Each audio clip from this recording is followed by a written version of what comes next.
Welcome to the Wrestling Heroes and Insiders podcast. I'm your host, Big Time Rigo Flores. Now, normally I'm joined by a cast of characters. My newest tag team partner, Professor Kanye. Unfortunately, he can't be here with us today. He let me off the leash, and so feeling a bit unhinged today, and I got to get a few things off my chest. We have to talk about last night. We have to talk about the King of the Ring. Now, there's a lot of positives that people are going to talk about, but unfortunately, I can't let a few things go. And we'll go ahead and start it off. We'll go ahead and start it off with wrestlers in the tournament itself. Now, let me go ahead and take these off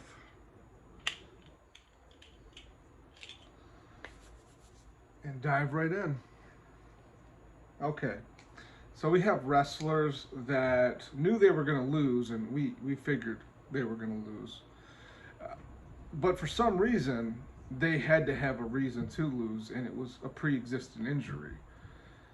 So we have Nia Jax, for instance, her match with Lyra Valkyria, and then you also had Randy Orton. Actually, no, Lyra wasn't injured. Let me take that back. You have Nia Jax with her match with Bianca Belair, and then you had Randy Orton himself against Gunther. Um, they had to have some kind of pre-existing injury in order for them to lose. Like, this is it's okay to lose clean. Being a face, you can lose clean, guys. And so it just felt like an overused gimmick. Um, I didn't like it. I think it diminished the wins a little bit. Nia, yeah, she ended up winning clean, quote unquote. However, the pre-existing injury was looming, and then it goes back to even WrestleMania when Rhea Ripley defeated Becky Lynch for the title, when she defended the title, I should say. It's now they're telling us that Becky had an ankle injury, and so now Nia Jax's win is a little diminished, and they're trying to diminish Gunther's win even though I wanted personally Randy Orton to win. They're trying to diminish his win by saying, "Oh, he was injured, he had an ankle injury, and that's the only reason he won." And even Triple H played up that gimmick a little bit, stating, at 100%, I want to see these guys go again. Um, Come on, guys. It's okay. It's okay to lose clean. Now, speaking of Bianca Belair and Jade Cargill, they're supposed to be the hottest acts right now. They're trying to push Jade Cargill is like the next China or the next, big star. The issue is they pushed them to the pre-show. Now, that's if we're trying to elevate her and make her this big deal, why would we have her go to the pre-show? As a matter of fact, let's just keep her off the card altogether. If we're not gonna make a spectacle of what she's doing, and the spectacle being on the main card, then let's just go ahead and pull her all together. I just felt like it was silly, moving them to the pre-show. First off, why are we even having a pre-show? Just go ahead and put them on the main card. Extend the time 30 minutes, whatever. But you're telling me that the card starts at 1 o'clock. I'm putting it on at 1 o'clock, and I'm going to miss it. Now we have point number 3. No LA Night. Yeah. We didn't have main event Jey Uso. Huge issue right there, guys. These are the hottest acts on Raw, SmackDown, respectively, and we're holding them off the card in place of who? Lyra Valkyria. Come on. Who else do we have? Becky Lynch. Do we really need to see another Becky Hogan match? These other individuals I just mentioned are taking spots away from guys that are really stars. I don't want to see you, build somebody up or push some kind of DII agenda. Let's make sure that everybody's included. No, I'm here to see the main stars. Okay, I want to see Jey Uso perform. I want to see LA Knight. Tag team champions weren't even featured. Neither one, and we're trying to make them a bigger deal. The guys on SmackDown, at least, we're trying to make them a bigger deal, and we're holding them off. We have AJ Styles. Now, this isn't one of my personal favorites, AJ Styles. He's a great performer, but I'm more of a story guy, and he's been kind of boring me lately. However, I can't deny him last month. He had a great match with Cody Rhodes. People were talking about it, the whole camera shaking because they were excited to see the phenomenal one. Yet you leave him off. He got all this heat and you just extinguished it in, a matter of days. I hadn't seen him since Friday, as a matter of fact, and then no show on Saturday. Big no-no. Then there's the King of the Ring match itself. I'm sorry, tournament itself. Um, the King of the Ring tournament was fun in the past. I mean, you can have two guys that you really didn't even care about and be entertained by that finals match. To give you an example, I didn't care too much about William Regal and CM Punk in the 2008 King of the Ring. Leading up to it, I should say, but the match itself was great, and this is why. We saw these two Iron Men go from three matches, or two other matches, and then this is their third match. So we are seeing, we're seeing, like I said, these Iron Men. We're seeing these guys, durability, and that aspect, knowing that somebody just had two other matches, kind of creates excitement right there. The fact that they just did the tournament over a span of weeks, not really liking that. My whole thing is you have to have qualifying matches. Once you have those qualifying matches, I feel like it should be a one-night tournament. So that being Raw, SmackDown, whatever house shows, however you want to do qualifying matches. Let's get there. Let's build a bracket of 8 individuals or 4 on each side, however you want to do it, and then let's have 3 matches in one night. I feel like I would have cared more about Gunther's win if he had to go through those 3 matches in one night, showing that he has the true durability. Wasn't really interested in this year's King of the Ring format. I don't know. You guys might disagree. That's okay. I'm not here to listen to you. I'm here to talk. Now, let's talk about the ending of the King of the Ring.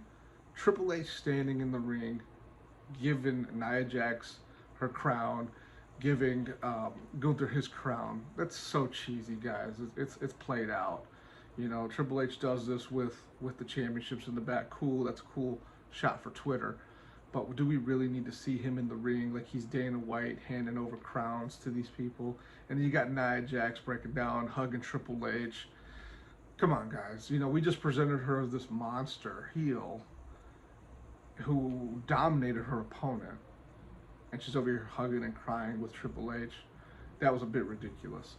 And then we also have Gunther, same thing, big time heel, over here shaking Triple H's hand. Cool, yeah, and to a degree I understand that because Gunther is all about wrestling, the purist, I should say, and so I get it. You know what I mean? You're gonna respect those in order. However, let's give him a throne. Let's get Kaiser out there reading from the scroll. He can be talking in German. That'd be even cooler. Talking about Gunther and how he's now the king. He's going to reign over the WWE. You don't necessarily need to give him a full-on king gimmick, but I think just for the one night, let's go ahead and push that a little bit, and get a little cocky. Saying, hey, this is nothing. I deserve this, or I earned it. Now we're on to the main event. Cody Rhodes versus Logan Paul. If Roman Reigns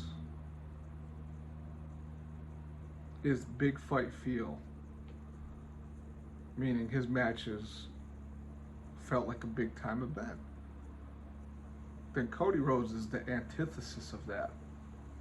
That man he's got little fight feels for his events. As in, nobody really wants to see it.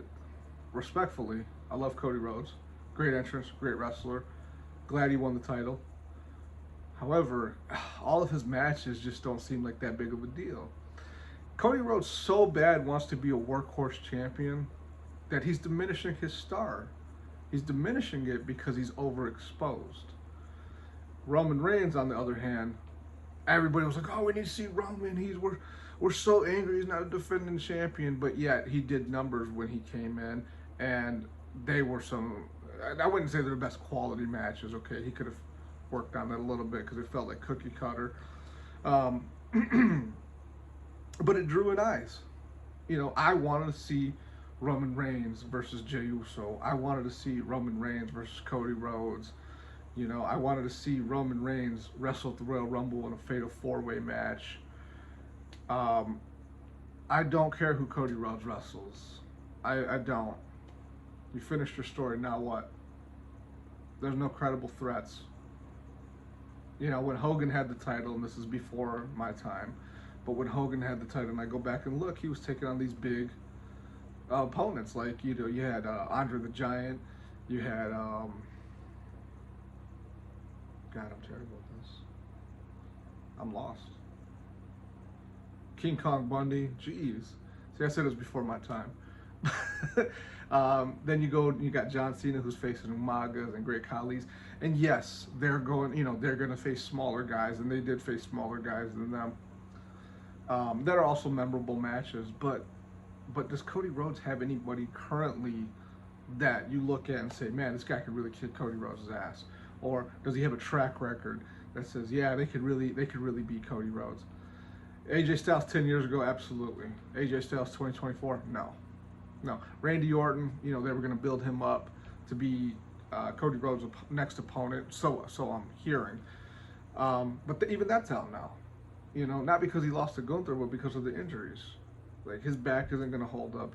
He's done, guys. Like, I love Randy Orton's my favorite wrestler. Him and Bret Hart. But Randy Orton's done, fellas. He's done. Okay? And now I don't want to see him take on Cody Rhodes because I just don't think it's going to be a match I can see Rhodes losing. So again, Cody Rhodes is overexposing himself, and fans are going to be like, "Oh, you know, we don't see enough of Cody, and he's not a fighting champion." But guess what, man? We got to draw that back. Okay, we got to draw that back.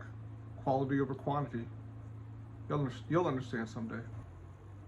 Now the PLE. PLE, what does it even stand for? The Players League, whatever, the pay-per-view PLE, whatever you want to call it, as a whole just felt like a cash grab, and it hasn't felt this way. I haven't felt like there was a throwaway pay-per-view in quite some time, but we've hit that point. Last night felt like, let's just slap King of the Ring on it. Let's insert 4 or 5 matches in there, and we're good. Rinse and repeat, right? That's the old way. Rinse and repeat. Last night, like I said, throwaway pay-per-view. Sure, there's gonna be some memorable spots, but you know, because we missed so many good people, the stars. And we wanted to build new ones. Hey, let's focus on the ones we have first. How about that? Okay, let's finish our plate first. We have so much more that we could squeeze out of Jey Uso, LA Knight, you know, the tag champions, even AJ Styles. Let's focus on what we have currently instead of building new stars, like worrying about building new stars. We can do that on Raw, okay? We'll build new stars on Raw and SmackDown, all right? King of the Ring, not impressed. Not impressed. But who am I? Well, everybody, I'd like to thank you for taking the time. Let me get my thoughts out of my head. I don't know when I'll be back. Okay, I'm a Rolling Stone. I come and go. When my tag team partner needs me, I'll be here. All right. Hey, but I'm not gonna leave you. All right. Because I'm number 93 on the field, number 1 in your hearts.